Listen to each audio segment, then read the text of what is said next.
খাবেন? না, শাইনি আমায় না খেয়ে বাড়ি ফিরতে দেয়? পেট ভরে খেয়ে এলাম।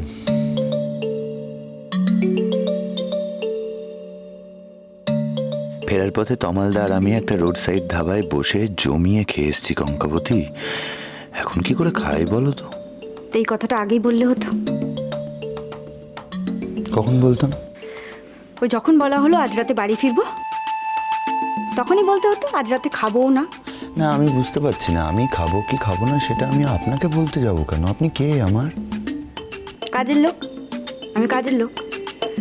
কাজের লোকের তো এইটুকু জানার অধিকার থাকেই, তাই না? কারণ তাকেই তো রান্না বান্নাটা করতে হয়। বাহ, এ কদিনে বেশ গিন্নিবান্নির মতো কথাবার্তা বলছে। শুনুন, এই বাড়িতে আমি আমার জায়গাটা জানি। তা আপনার খাওয়া দাওয়া হয়েছে?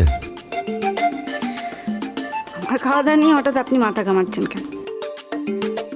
না, এমনি বললাম, আপনি আমাদের বাড়িতে থাকেন, কাজকাম করেন, সুতরাং এটা আমার কর্তব্য যে আপনার সুখ সুবিধা এগুলো দেখা, তাই বললাম। না, নেই তো। আমার প্রতি আপনার কোনো কর্তব্য নেই। কার আছে তাহলে? রিজুদার?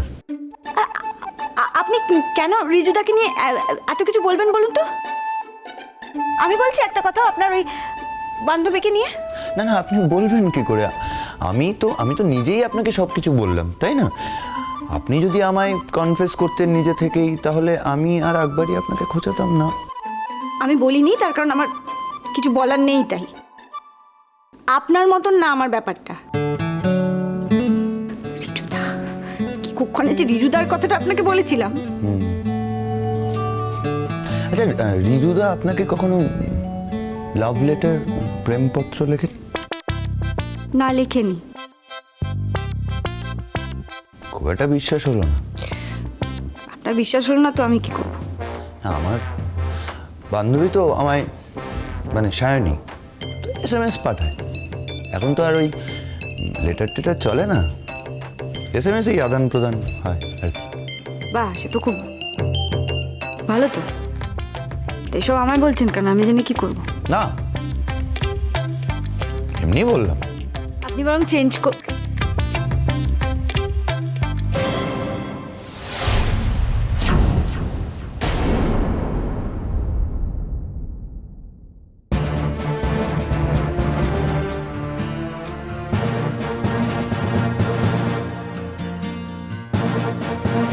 আসলেন কেন হঠাৎ? আপনার আক্কেল বিবেচনা দেখে। তার মানে কি? আপনি না হয় সারাদিন গাড়ি চড়ে ঘুরে বেড়ান, তার মানে তো এই নয় যে রাস্তায় কেউ আপনাকে দেখতে পায় না। যদি দেখতে পেতো তাহলে কি হতো? নানা কিছু তো ভাবতে পারতো। আপনি তো একজন টিচার, আপনার তো এসব খেয়াল রাখা উচিত। কি বলছেন আপনি? প্রলাপ বকছেন? আমি প্রলাপ বকছি না। আপনারা বোধহয় ঘোরের মধ্যে ছিলেন, তাই খেয়াল করেন। আরে কি খেয়াল করবো সেটা? এই যে আপনার জামার এই লাল দাগটা।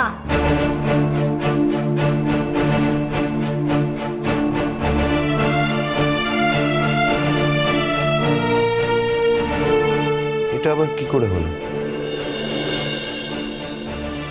সেটা তো আপনার জানার কথা। খুব ভালো থেকো ছুটি।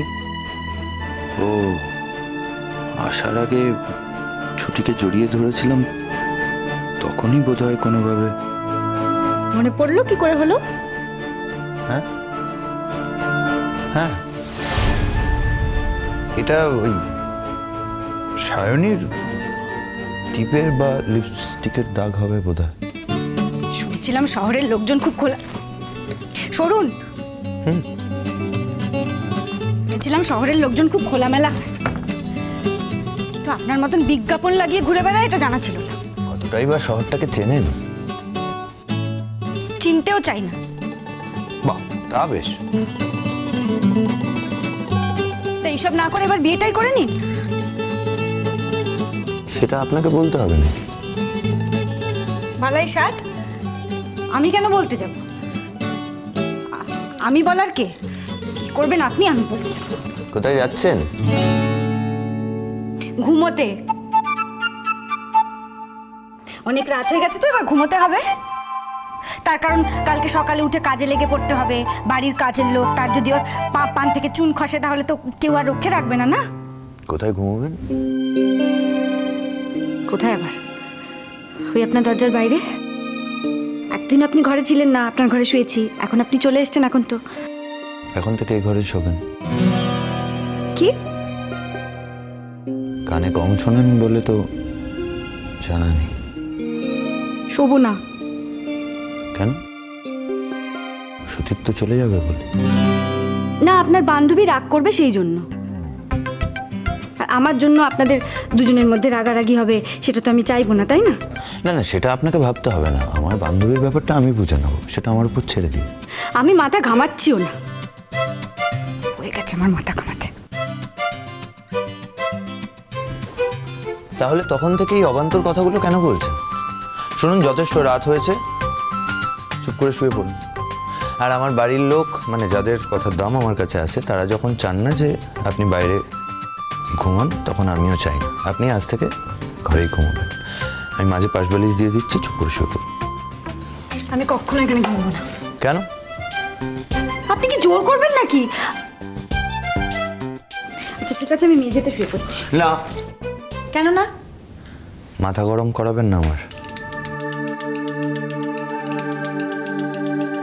আমার এখানে শুলে ঘুম আসবে না। ঠিক ঘুম আসবে। এক পাশ ফিরে শুয়ে পড়ুন। আর শুনুন, আমি খুব টায়ার্ড, অনেকটা জার্নি হয়েছে, আমি ঘুমোতে চাই। জার্নি কেন হয়েছে?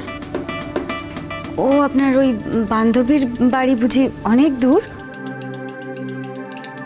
এক্সকিউজ মি, আপনি কি গোয়েন্দা নাকি? হ্যাঁ, প্রশ্ন করছে। আমি সায়নীকে নিয়ে ঘুরতে গিয়েছিলাম, তাই জার্নি হয়েছে।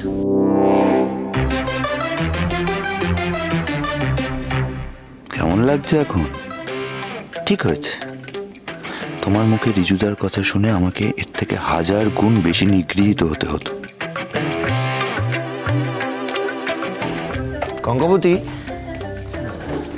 আমার এক গ্লাস জল দিন তো। কতবার বলেছি আমার নাম কঙ্কাবতী নয়।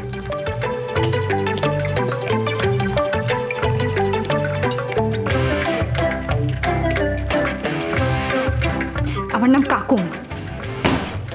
কাকুন আমার নাম। কেউ জল চাইলে তাকে এইভাবে জল দিতে নেই।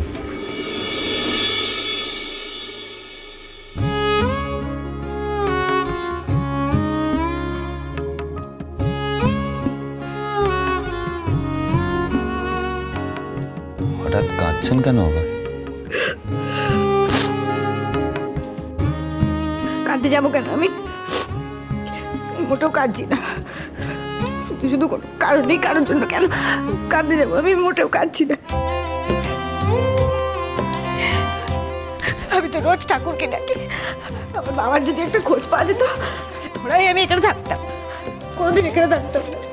আমার বাবা যদি দেখতো যে আমাকে এত অপমানিত হতে হচ্ছে, এত লাঠি যাতা খেতে হচ্ছে, বাবা মজা দেখাতো।